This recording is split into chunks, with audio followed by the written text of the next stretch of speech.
Hi, this is Stieg. We're going to take a look at home sales this month in May for Victoria.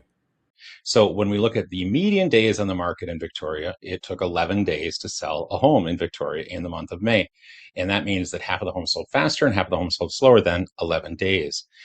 So when we look at single family homes for month supply, now this is an interesting number because it says, hey, we have a certain amount of buyers and all of the homes will be sold by these buyers after a certain period of time. So in other words, we'll run out of homes because there'll be none left to sell. So that's what months supply means. It's also called a saturation rate or an absorption rate. So single family wise, there's 2 months of supply, okay, in the city of Victoria for not, anything but new construction. Now, when we look at townhouses or condos, there's 3.1 months available. Go back to May of last year, there was 2.5 months available of condos and townhouses. So both are healthy, but not very abnormal. 2 months, by the way, is medium low for the West Metro right now. We're going to take a look at price per square foot. I like to use averages, and we're going to do the single family. And by the way, doing medians and averages is a bit of a preference, but some numbers work better on the median because when you average something, you're taking all the listings that might have been like prepared poorly, maybe had poor photography, maybe or no photography at all. I've seen some listings with maybe a picture or two or three, and sometimes they're shady and whatever. But what it's really saying to us is the number on average a better number than a median? And when it's speed of sale, medians work better.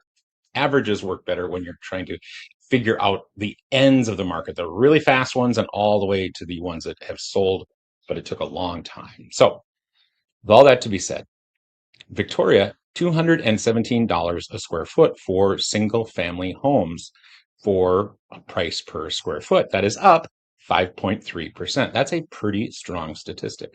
If we look at May of 25, it was $206. So that's where that 5.3% increase. Hi there. I'm going to interrupt for just a moment and see if you would like an evaluation of your house. This evaluation does not require me to come inside. So let me show you how to do it. So what we're going to do is we're going to scroll down from where you are watching this video right now, and you're going to see this right there. It says market value report. You're going to click it, okay? And then you're going to go to my website, and then you're going to type in your address. Now that's my address, so you can look for that if you'd like. But anyway, you punch that in, and then it goes to this page, and then it says, what's your name? And of course, that's my name. And what's your email? And it could ask you a couple of other things, but you don't have to put it in. And then you hit enter, and then you come to this page, and that page says that the report is on the way. And then I will send you the report. And by the way, no one will know, and you will simply get an email from me saying thank you and your evaluation. Now we're going to take a look at percentage of list price and what the seller got. Now, I want to mention this quick. So this is 100% of the original list price. So if it was originally listed for 400 or 500,000, that's the price that we're putting the percentage on of how much did the sellers get. Now, with single family in Victoria, they got 101% or 100.1%. So just over 100 the month before. In April, by the way, it was just over 100 as well. It was just a little bit higher. We go back to May, and it was 101 of May of last year. So a little bit higher, but not a huge difference. Townhouses and condos were at 100.2, which is interesting because there's not as many. Well, for instance, let's just click on condos and townhouses and then see how many closed sales was there. Okay, there were 6.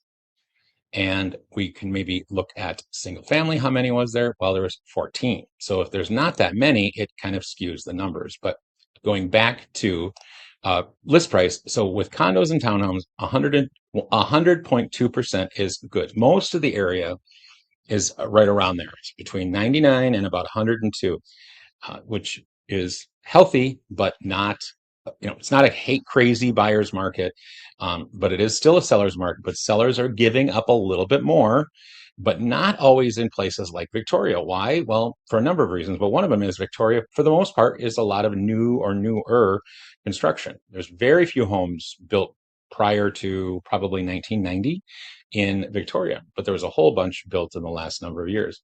So last but not least, let's look at showings to pending. So how many showings did it take in Victoria to sell a home?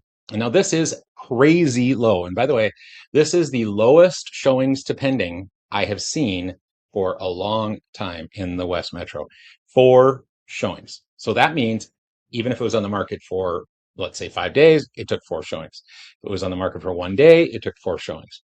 It was on the market for, whatever. So 4 showings is not a lot of showings to sell a property.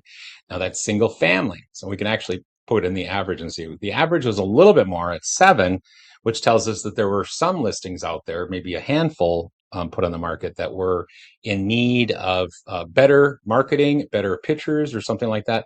But because the percentage of the original list price was so tight, my guess is that they weren't overpriced. They probably just were under prepared.